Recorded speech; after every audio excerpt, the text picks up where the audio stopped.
통일부가 북한의 2026년 개정헌법을 5월 6일 공개했다. 헌법 전문을 보니 북한의 이번 개정헌법은 매우 파격적이면서 충격적이다. 2023년 북한 헌법 서문의 첫 문장은 이렇게 시작한다. 조선민주주의인민공화국은 위대한 수령 김일성 동지와 위대한 영도자 김정일 동지의 국가건설 사상과 업적이 구현된 주체의 사회주의 국가이다. 그런데 2026년 개정헌법에서는 이렇게 바뀌었다. 조선민주주의인민공화국은 조선인민의利益을 대표하며 사회주의 위협을 위하여 투쟁하는 인민대중 중심의 사회주의 국가이다. 김일성, 김정일의 업적만 지운 것이 아니라 사상과 국가관도 새롭게 정립한 것이다. 즉, 북한이 김일성으로부터 시작되었다는 선언을 폐기한 것이나 다름없다. 이는 서문 두 번째 문장에서 더욱 분명해진다. 2023년은 아래와 같았다. 위대한 수령 김일성 동지는 조선민주주의인민공화국의 창건자이시며 사회주의 조선의 시조이시다. 그런데 2026년 개정헌법 관련 서문은 이 내용을 아예 삭제해버렸다. 뿐만 아니라 김일성이 주체 사상을 창시했다고 선언하는 2023년 헌법 서문 세 번째 문장도 전면 삭제했다. 위대한 수령 김일성 동지께서는 영생불멸의 주체 사상을 창시하시고 그 기치 밑에 항일혁명 투쟁을 조직령도하시어 영광스러운 혁명 전통을 마련하시고 조국 광복의 역사적 기업을 이룩하시었으며 이뿐만이 아니다. 기존 서문에 명시되었던 김일성, 김정일 업적 지우기를 철저히 했다. 아예 그들 존재 자체도 희미하게 만들어버렸다. 기존에는 김일성 이름만 21번 적시했는데 이번에는 단 한 차례도 나오지 않는다. 김정일도 17차례나 나왔다가 이번에는 전혀 안 나온다. 완벽한 김일성, 김정일 지우기 아닌가? 다만 아래와 같이 김일성, 김정일주의를 서문 두 번째 문장에 명시해 놓음으로 김일성, 김정일의 존재까지 없애지는 않았다. 조선민주주의인민공화국은 위대한 김일성 김정일주의를 국가건설과 활동의 유일한 지도적 지침으로 하며 온 사회의 김일성 김정일주의화를 국가건설의 종적 방향, 종적 목표로 한다. 김일성 김정일주의화라고 적시한 만큼 아직 김정은주의로 대체하지는 않은 것 같다. 하지만 2024년부터 김정은 시대의 본격화를 내세우며 김정은의 혁명 사상이 김일성 김정일주의를 계승하고 심화 발전시켰다고 제시했다. 2025년의 내건 슬로건은 위대한 김정은 시대였다. 2026년에는 김정은의 혁명 사상을 김정은의 사상이라고 부르기 시작했다. 내부적으로는 김정은주의화된 것으로 보이는데 이번 개정헌법에 그 주체적 사상의 변화까지 담지는 않았다. 하지만 수령이 김일성에서 김정은으로 분명하게 대체되었다는 것이다. 기존의 헌법 서문에 명기되었던 수령 영생법전 관련 내용도 삭제된 것 또한 파격적이다. 2026 개정헌법의 가장 큰 특이점은 수령의 존재가 김일성에서 김정은으로 이동했다는 점이다. 기존의 헌법은 서문의 아래와 같이 수령이 김일성임을 분명히 가리키고 있다. 조선민주주의인민공화국과 조선인민은 위대한 김일성 동지와 김정일 동지를 주체조선의 영원한 수령으로 높이 모시고 조선노동당의 영도 밑에 위대한 수령 김일성 동지와 김일성뿐만 아니라 김정일까지 영원한 수령이라고 적시했다. 그래서 서문에서는 2023년 헌법을 김일성 김정일 헌법이라고 규정했었다.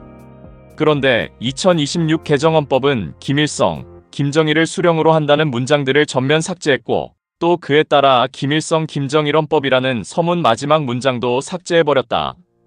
김일성이 지워진 2026 헌법 서문에 아래와 같이 나오는 수령은 김정은으로 볼 수밖에 없다.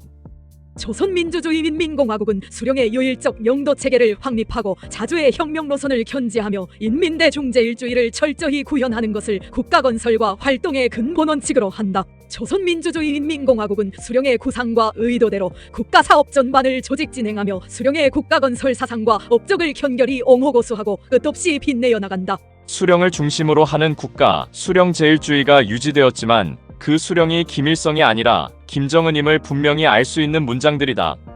수령 김정은, 김정은 수령이라고 읽어도 무방할 것이다. 이것은 자연스럽게 2026년 개정헌법이 김정은 헌법임을 시사해준다. 비록 서문 마지막 문장에 인민의 법전이라고 표기했지만 이는 단지 명목상일 뿐이다. 2026 개정헌법에서 두 국가론이 헌법화되었다는 평가는 가능하다. 그 근거는 두 가지로 영토조항과 통일 용어 삭제이다. 북한은 2026 개정헌법의 제1장 제1조에 우리나라의 국호는 조선민주주의인민공화국이다라고 명시했고 제2조에는 아래와 같은 영토조항을 넣었다. 조선민주주의인민공화국 영역은 북쪽으로 중화인민공화국과 러시아 연방, 남쪽으로 대한민국과 접하고 있는 영토와 그에 기초하여 설정된 명예와 영공을 포함한다. 조선민주주의인민공화국은 영역에 대한 그 어떤 침해도 절대로 허용하지 않는다. 확실히 영토를 지정했으며 영역에 대한 침범을 절대로 허용하지 않겠다고 했다. 분명히 두 국가론을 국법화했다고 평가할 수 있는 조항이다. 두 번째, 통일 용어가 전면 삭제되었다. 2023 헌법 제9조에는 다음과 같이 통일 내용이 명기되었었다. 조선민주주의인민공화국은 북반부에서 인민정권을 강화하고 사상, 기술, 문화의 3대 혁명을 힘있게 벌려 사회주의의 완전한 승리를 이룩하며 자주 평화통일, 민족대단결의 원칙에서 조국통일을 위하여 투쟁한다. 평화통일, 조국통일이라며 통일을 두 번 반복해서 표기했었다. 이 조항을 2026 개정헌법에서는 서문으로 옮겼으며 조국통일 용어를 삭제했다. 자주, 평화통일, 민족대단결의 원칙, 조국통일 용어들이 삭제되고 다음과 같이 그 내용이 바뀌었다. 조선민주주의인민공화국은 인민정권을 강화하고 그 기능과 역할을 높이면서 사상, 기술, 문화의 3대 혁명을 철저히 수행하는 것을 사회주의 건설의 총로선으로 틀어지고 나간다. 여기서 통일 관련 용어들을 의도적으로 뺀 것을 확인할 수 있다.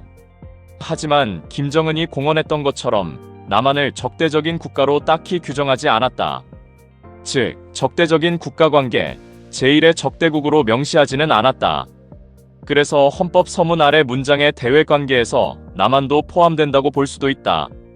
조선민주주의인민공화국은 자주, 평화, 진선을 대외정책의 기본 이념으로 국익수호를 불변의 원칙으로 틀어지고 대외관계를 확대 발전시키며 세계의 평화와 안전, 인류 공동의 번영을 위하여 투쟁한다. 이 내용이 남북한 관계에도 유효하다고 볼 수는 있겠다. 물론 2024년 1월 최고인민회의 법령은 분명히 남한을 제1의 적국으로 명시했을 것이다. 하지만 최고인민회의 법령은 국무위원장 명령보다 하위 체계이기에 김정은이 원하면 언제든지 수정할 수 있다는 사실이다.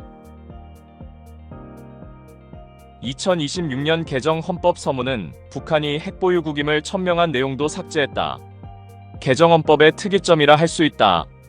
2023년 헌법 서문까지만 해도 아래와 같이 분명히 핵보유국임을 밝혔었다.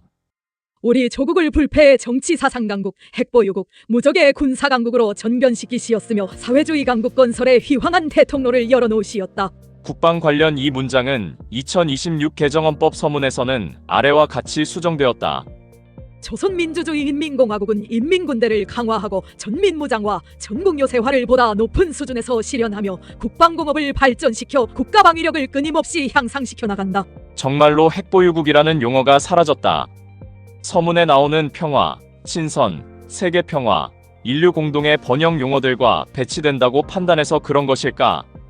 또 다른 이유는 핵보유국이 김정일의 업적으로 소개되었기 때문에 그런 것일까? 둘 다 어느 정도는 해당된다고 보인다. 하지만 핵보유국 용어가 단지 헌법 서문에서만 빠졌을 뿐이다. 헌법 전문에는 북한이 핵보유국임을 분명하게 천명하고 있다. 김정은은 올해도 핵무장을 더욱 강화시키고 있다. 이번 개정헌법의 또 다른 특이점이라고 하면 북한이 직접 헌법 서문에 평화, 친선, 세계의 평화와 안전, 인류 공동의 번영을 명기한 것이다. 왜냐하면 이번 개정헌법에 처음 명기된 용어들이다.